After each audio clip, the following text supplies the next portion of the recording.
নমস্কাৰ এই মুহূৰ্তত আহি পৰিছে ৰাতিপুৱাৰ কেইবাটাও গুৰুত্বপূৰ্ণ খবৰ। আজি 15 মাৰ্চ অসমৰ লগতে ভাৰতৰ বিভিন্ন প্ৰান্তৰ পৰা ৰাতিপুৱাৰ কেইবাটাও খবৰ একেলগে যুগুতোৱা হৈছে।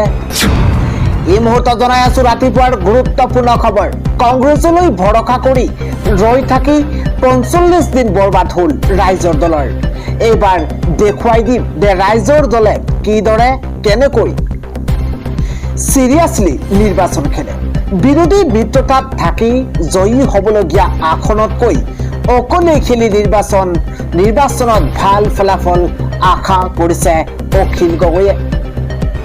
পৰৱৰ্তী খবৰটো হৈছে ৰাজ্যত বতৰে বেয়াকৈ প্ৰভাৱ পেলাইছে। এইবাৰ ৰাজ্যৰ ভিন্ন প্ৰান্তত আৰম্ভ হৈছে প্ৰচণ্ড ধুমুহা বৰষুণ। প্ৰচণ্ড শিলাবৃষ্টিয়ে নিমিষতে শেষ কৰি পেলাইছে সকলো। এই দৃশ্যলৈ আপুনি ভালদৰে মন কৰক। ইয়াৰ কোনো লাইট বা কোনো পোহৰ অহা নাই। ইয়া হৈছে ঘৰৰ টিনপাত, আৰু ঘৰৰ টিনপাত এইদৰে ফুটা কৰিছে শিলাবৃষ্টিয়ে। দেখিবলৈ পোৱা গৈছে প্ৰচণ্ড শিলাবৃষ্টি, আৰু শিলাবৃষ্টিত এইদৰে দেখিবলৈ পোৱা গৈছে ঘৰৰ টিনপাত চুৰমাৰ কৰিছে প্ৰচণ্ড শিলাবৃষ্টিয়ে। অনুমান কৰক এই দৃশ্যলৈ আৰু ভাবক কিদৰে শিলাবৃষ্টি হৈছে ৰাজ্যত। ঈদৰ প্ৰাকখনতে দক্ষিণ কামৰূপৰ কেইবাটাও সংখ্যালঘু পৰিয়ালত হাহাকাৰ লাগিছে। এইবাৰ গৰৈমাৰী, জোৰশিমুলী আৰু খুনতলী অঞ্চলৰ শতাধিক দৰিদ্ৰ পৰিয়ালৰ ঘৰৰ টিনপাতৰ অৱস্থা। ঘৰৰ আচবাব পত্ৰ সামগ্ৰী ধ্বংস কৰিছে এইদৰে প্ৰচণ্ড ধুমুহা বৰষুণে। প্ৰতি খবৰটো হৈছে মৰিয়নিত ময়ে জিকিম। এইবাৰ কংগ্ৰেছ আৰু ৰাইজৰ দল খালী হবলৈ গৈ আছে। মোৰ যুঁজ হ'ব কেৱল কংগ্ৰেছৰ লগত, বেলেগ দলৰ ইয়াত স্থানেই নাই। মৰিয়নিত মোৰ নোম এডাল ছিঙিব পৰা নাই আৰু নোৱাৰিও। ৰাইজৰ দলৰ প্ৰাৰ্থীক উদ্দেশ্য কৰি ডাঙৰ মন্তব্য কৰিছে বিধায়ক ৰূপজ্যোতি কুৰ্মীয়ে। পৰৱৰ্তী খবৰটো হৈছে মুছলমানক অত্যাচাৰ কৰিব নোৱাৰিব, ব্যৱস্থা ল'ব এইবাৰ ৰাষ্ট্ৰসংঘই। এই মুহূৰ্তত এটা বিগ ব্ৰেকিং নিউজ। মুছলমানৰ বিৰুদ্ধে ঘৃণা বিয়পাব নোৱাৰিব, কোনেও অত্যাচাৰ কৰিব নোৱাৰিব মুছলমানক। এই মুহূৰ্তত অত্যন্ত ডাঙৰ খবৰ জনোৱাৰ চেষ্টা কৰিছো। মুছলমানৰ ওপৰত অত্যাচাৰ দূৰ কৰিবলৈ ৰাষ্ট্ৰসংঘৰ বিশেষ পদক্ষেপ। আজি ৰাষ্ট্ৰসংঘই পালন কৰিব ইছলামোফোবিয়া প্ৰতিৰোধ দিৱস। ৰাষ্ট্ৰসংঘই পালন কৰিব আজি ইছলামোফোবিয়াৰ প্ৰতিৰোধ দিৱস। মুছলমান বিৰোধী বৈষম্যৰ বিৰুদ্ধে সজাগতা বৃদ্ধি কৰিব ৰাষ্ট্ৰসংঘই। ইছলামোফোবিয়াৰ গুৰুতৰ অপৰাধ হিচাপে গণ্য কৰে ৰাষ্ট্ৰসংঘই।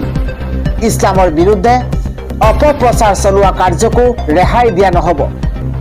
প্ৰতি বছৰে 15 মাৰ্চ তাৰিখে ইছলামোফোবিয়াৰ প্ৰতিৰোধ দিৱস পালন কৰে ৰাষ্ট্ৰসংঘই। মুছলমানৰ বিৰুদ্ধে ঘৃণা বিয়পাব নোৱাৰিব, কোনেও অত্যাচাৰ কৰিব নোৱাৰিব মুছলমানক। পৰৱৰ্তী খবৰটো হৈছে কামৰূপৰ বঙৰাৰ ইছলামপুৰৰ উচ্ছেদিত লোকৰ এইদৰে হিয়া বগা কান্দোন। আমি গৰীয়া মুছলমান হয়, আমি খিলঞ্জীয়া অসমীয়া। এবাৰকৈ 4বাৰ আমাৰ ঘৰ ভাঙিলে, 3বাৰ ভাঙিলে ব্ৰহ্মপুত্ৰই, আৰু এইবাৰ ভাঙিছে চৰকাৰে। উচ্ছেদিতই কৰিছে এইদৰে আৰ্তনাদ। দেখিবলৈ পোৱা গৈছে পবিত্ৰ ৰমজান মাহতেই ঈদৰ প্ৰাকখনত এইদৰে কামৰূপৰ বঙৰাৰ ইছলামপুৰৰ উচ্ছেদিতৰ অৱস্থা। তেওঁদৰে হিয়া ডাকুৰি কান্দিছে। তেওঁলোকে কৈছে যে 3বাৰ ব্ৰহ্মপুত্ৰই ভাঙিছে আমাৰ ঘৰ, আৰু এইবাৰ চৰকাৰে উচ্ছেদ কৰিছে। এবাৰকৈ 4বাৰ আমাৰ ঘৰ ভাঙিলে। আমি গৰীয়া মুছলমান হয়, আমি খিলঞ্জীয়া অসমীয়া বুলি তেওঁলোকে এইদৰে হুক হুকাই কান্দি উঠিছে। জনাইছো পৰৱৰ্তী খবৰ। চিলিণ্ডাৰ বুকিঙক লৈ নতুন নিৰ্দেশনা আহি পৰিছে। কিদৰে কেনেকৈ কিমান দিনৰ ব্যৱধানত কৰিব পাৰিব বুকিং। এই মুহূৰ্তৰ ডাঙৰ খবৰ। কেন্দ্ৰীয় চৰকাৰৰ তৰফৰ পৰা আহিছে নতুন নিৰ্দেশনা। ৰন্ধন গেছৰ চিলিণ্ডাৰৰ বুকিঙৰ সময়সীমা 45 দিনলৈ বৃদ্ধি কৰা হৈছে। ডাঙৰ খবৰ। 25 দিনৰ পৰিৱৰ্তে 45 দিনৰ পাছতেই কৰিব পাৰিব বুকিং। গ্ৰামাঞ্চলত চিলিণ্ডাৰৰ সময়সীমা 45 দিনলৈ বৃদ্ধি কৰিছে কেন্দ্ৰীয় চৰকাৰে। চৰাঞ্চলত 21 দিনৰ পৰা 25 দিনলৈ বৃদ্ধি কৰা হৈছে সময়সীমা। এই মুহূৰ্তৰ ডাঙৰ খবৰ, পূৰ্বে দুটা চিলিণ্ডাৰ বুকিং কৰাৰ মাজৰ সময়সীমা আছিল 21 দিন। অপ্ৰয়োজনীয় গেছ জমা কৰি ৰখা বন্ধ কৰাৰ বাবে এই নিয়ম। কেন্দ্ৰীয় পেট্ৰলিয়াম আৰু প্ৰাকৃতিক গেছ মন্ত্ৰী হৰদীপ সিং পুৰীয়ে এই ঘোষণা কৰিছে। 19 কেজি বাণিজ্যিক চিলিণ্ডাৰৰ যোগান বৃদ্ধি কৰিবলৈ নিৰ্দেশ। ৰন্ধন গেছৰ চিলিণ্ডাৰৰ বুকিংৰ ক্ষেত্ৰত নতুন নিৰ্দেশনা আহি পৰিছে। আন এটা খবৰ হৈছে, গুৱাহাটীলৈ আহি আছে মহেন্দ্ৰ সিং ধোনী। আজিৰ পৰাই IPLৰ টিকট মুকলি কৰা হৈছে। এই মুহূৰ্তৰ ডাঙৰ খবৰ, অসমত হাজাৰ হাজাৰ ক্ৰিকেট প্ৰেমীৰ বাবে অত্যন্ত ভাল খবৰ আহি পৰিছে, কিয়নো গুৱাহাটীলৈ আহি আছে মহেন্দ্ৰ সিং ধোনী। আপোনাৰ প্ৰিয় খেলুৱৈগৰাকী আহি আছে গুৱাহাটীলৈ। আজিৰ পৰাই মুকলি হ'ব IPLৰ টিকট। এই মুহূৰ্তৰ এটা বিগ ব্ৰেকিং নিউজ। 30 মাৰ্চত গুৱাহাটীত CSK বনাম RCSৰ হাই ভল্টেজ মেচ। যদি মেচখন আপুনি যদি উপভোগ কৰিব বিচাৰিছে, তেন্তে টিকট আপুনি কাটক, টিকট ক্ৰয় কৰক, কিয়নো আজি বিয়লি 6 বজাৰ পৰা মুকলি হ'ব টিকট। অত্যন্ত গুৰুত্বপূৰ্ণ খবৰ, 30 মাৰ্চৰ খেলৰ বাবে আজিৰে পৰা দৰ্শকে কাটিব পাৰিব টিকট। ঋতুৰাজ গায়কোৱাড আৰু ৰিয়ান পৰাগৰ নেতৃত্বত CSK ভাৰ্চেছ RR। অসমৰ হাজাৰ হাজাৰ ক্ৰিকেট প্ৰেমীৰ বাবে অত্যন্ত ভাল খবৰ আহি পৰিছে। জনাইছো পৰৱৰ্তী খবৰ, মহানগৰীৰ নিকটৱৰ্তী আজাৰাৰ ইছলামপুৰত চলিছে প্ৰশাসনৰ সৰ্ববৃহৎ উচ্ছেদ অভিযান। প্ৰায় 700 বিঘা ভূমিত 5 শতাধিক পৰিয়ালে অবৈধভাৱে কৰিছিল বসবাস, আৰু আজাৰাৰ ইছলামপুৰত চলাইছে এতিয়া প্ৰশাসনে উচ্ছেদ অভিযান। পৰৱৰ্তী পলিটিকেল ব্ৰেকিং নিউজ, কংগ্ৰেছৰ দ্বিতীয়খন প্ৰাৰ্থী তালিকা প্ৰকাশ পাইছে। ঘোষণা হ'ল কংগ্ৰেছৰ দ্বিতীয়খন প্ৰাৰ্থী তালিকা। এই মুহূৰ্তত এটা পলিটিকেল ডাঙৰ খবৰ, 3 মাৰ্চত প্ৰথমখন তালিকাৰ পিছত আজি প্ৰকাশ পাইছে দ্বিতীয়খন তালিকা। ঘোষণা হ'ল কংগ্ৰেছৰ দ্বিতীয়খন প্ৰাৰ্থীৰ তালিকা। এই মুহূৰ্তত ডাঙৰ খবৰ, 3 মাৰ্চত প্ৰথমখন তালিকাৰ প্ৰকাশ পোৱাৰ পাছতেই দ্বিতীয়খন প্ৰাৰ্থী তালিকা এতিয়া প্ৰকাশ পাইছে। জৰুৰী খবৰ, ঘোষণা হৈছে কংগ্ৰেছৰ দ্বিতীয়খন প্ৰাৰ্থীৰ তালিকা। পৰৱৰ্তী খবৰটো হৈছে, বিশ্বৰ দেশে দেশে বাঢ়িছে পেট্ৰল ডিজেলৰ দাম। তেল বজাৰত এতিয়া লাগিছে হাহাকাৰ। এই মুহূৰ্তৰ ডাঙৰ খবৰ জনোৱাৰ চেষ্টা কৰিছো। বিশ্বৰ তেল বজাৰত লাগিছে হাহাকাৰ। দেশে দেশে আকাশলংঘী পেট্ৰল ডিজেলৰ মূল্য। এইবাৰ আমেৰিকাত 14% তেলৰ দাম বৃদ্ধি পাইছে। ইফালে অষ্ট্ৰেলিয়াত 15% তেলৰ দাম বৃদ্ধি পাইছে। পাকিস্তানত 17% বৃদ্ধি পাইছে তেলৰ মূল্য। চীনত 10% তেলৰ দাম বৃদ্ধি পাইছে। ব্ৰিটেইনত 6%, সমান্তৰালভাৱে দক্ষিণ কোৰিয়াত 10% বৃদ্ধি পাইছে। মালদ্বীপত 22% তেলৰ দাম বৃদ্ধি পাইছে। শ্ৰীলংকাত 15%। ইৰাণে বন্ধ কৰি দিয়া ষ্ট্ৰেইট অফ হৰমুজৰ বাবে তেলৰ মূল্য বৃদ্ধি পাইছে। তেল পৰিবাহী সাগৰীয় পথ বন্ধ কৰিছে ইৰাণে। ভাৰতৰ বাদে সকলো দেশতে বাঢ়িছে তেলৰ মূল্য।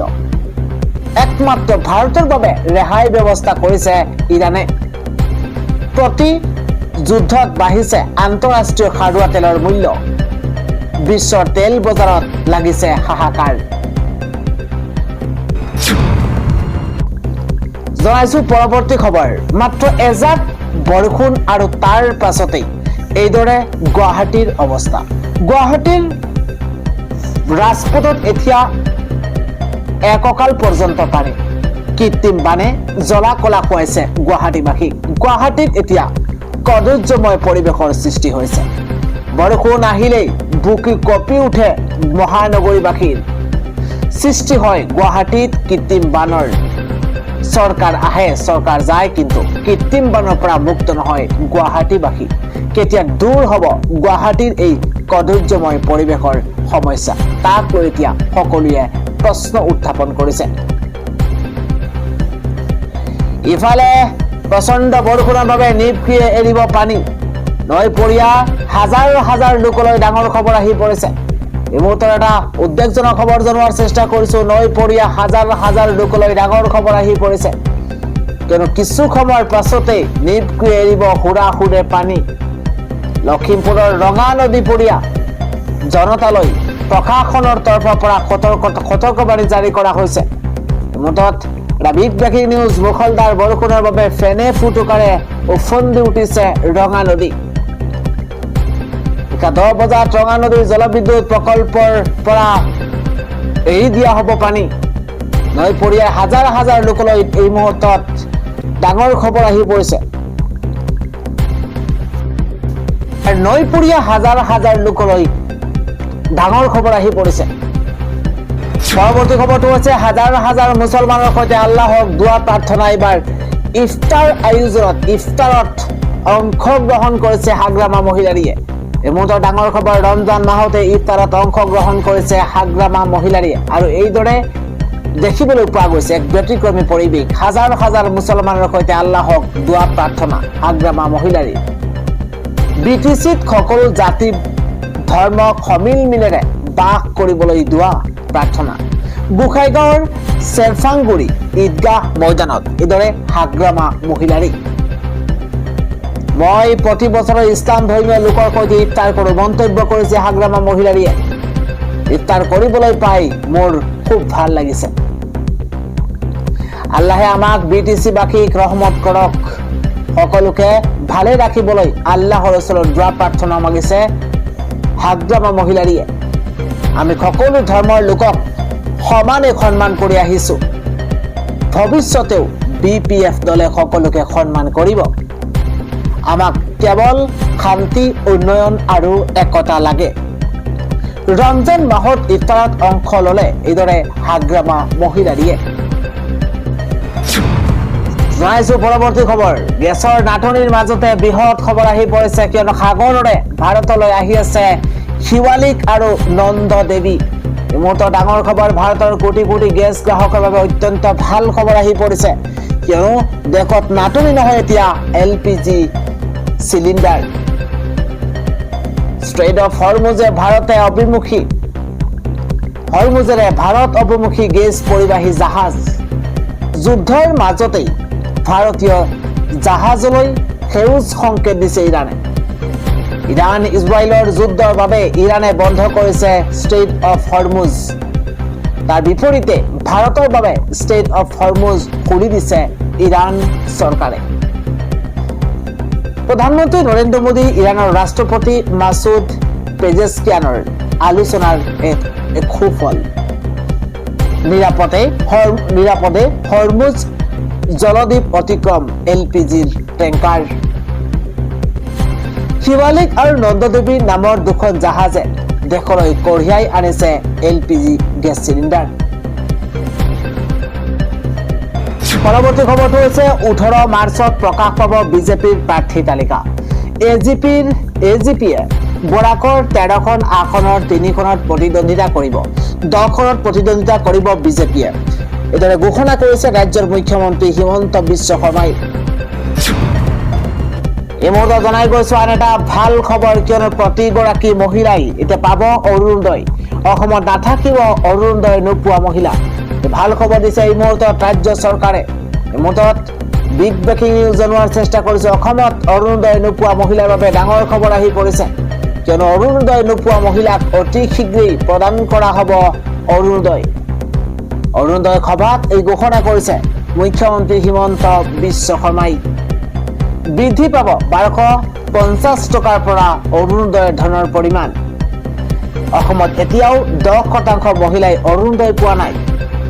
সেইসকল মহিলাকো অহা বাৰৰ পৰা অৰুণোদয় দিয়া হ'ব। 1250 টকাৰ পৰা ধন কিমান শতাংশ বৃদ্ধি পাব মিটিঙত জনাম। অসমত অৰুণোদয় নোপোৱা মহিলাসকলৰ বাবে অত্যন্ত ভাল খবৰ। আন এটা খবৰ হৈছে স্বাস্থ্যমন্ত্ৰী হৈ থাকোঁতে মুখ্যমন্ত্ৰী হিমন্ত বিশ্ব শৰ্মাই ফখৰুদ্দিন আলী আহমেদৰ নামেৰে চিকিৎসা মহাবিদ্যালয়ৰ নামাকৰণ কৰিছিল, কিন্তু এতিয়া তেওঁৱেই ৰাজনৈতিক শিবিৰ সলনি কৰাৰ বাবেই ভাৰতৰ সপ্তমগৰাকী ৰাষ্ট্ৰপতি ফখৰুদ্দিন আলী আহমেদৰ নাম সলনি কৰিবলৈ কুণ্ঠাবোধ নকৰিলে। ফখৰুদ্দিন আলী আহমেদ চিকিৎসা মহাবিদ্যালয়ৰ নাম সলনি কৰাক লৈ মুখ্যমন্ত্ৰীৰ বিৰুদ্ধে সৰব হৈ পৰিছে কৃষক মুক্তি সংগ্ৰাম কমিটি KNSSৰ সাধাৰণ সম্পাদক বিদ্যুৎ শইকীয়াই। জনাই গৈছো পৰৱৰ্তী খবৰ। ৰাষ্ট্ৰপতি ডনাল্ড ট্ৰাম্পৰ চেলেঞ্জ, ইৰাণৰ মেৰুদণ্ড হাৰ্ক দ্বীপত আমেৰিকাৰ বিধ্বংসী আক্ৰমণ। এই মুহূৰ্তত এটা ৱাৰ্ল্ড ব্ৰেকিং জনোৱাৰ চেষ্টা কৰিছো। অতি শেহতীয়াকৈ মধ্যপ্ৰাচ্যৰ যুদ্ধই এক ভয়ংকৰ ৰূপ ধাৰণ কৰিছে। আমেৰিকা যুক্তৰাষ্ট্ৰৰ ৰাষ্ট্ৰপতি ডনাল্ড ট্ৰাম্পে ঘোষণা কৰিছে যে আমেৰিকান বায়ু সেনাই ইৰাণৰ অতি গুৰুত্বপূৰ্ণ তেল ৰপ্তানি কেন্দ্ৰ হাৰ্ক দ্বীপত এক বিশাল আৰু শক্তিশালী বোমা বৰ্ষণ কৰিছে। অতি শেহতীয়াকৈ মধ্যপ্ৰাচ্যৰ যুদ্ধই ভয়ংকৰ ৰূপ ধাৰণ কৰিছে। আমেৰিকা যুক্তৰাষ্ট্ৰৰ ৰাষ্ট্ৰপতি ডনাল্ড ট্ৰাম্পে ঘোষণা কৰিছে যে আমেৰিকান বায়ু সেনাই ইৰাণৰ অতি গুৰুত্বপূৰ্ণ তেল ৰপ্তানি কেন্দ্ৰ হাৰ্ক দ্বীপত এক বিশাল আৰু শক্তিশালী বোমা বৰ্ষণ কৰিছে। ৯টাতকৈও অধিক স্থানক লক্ষ্য কৰি চলাই এই আক্ৰমণ।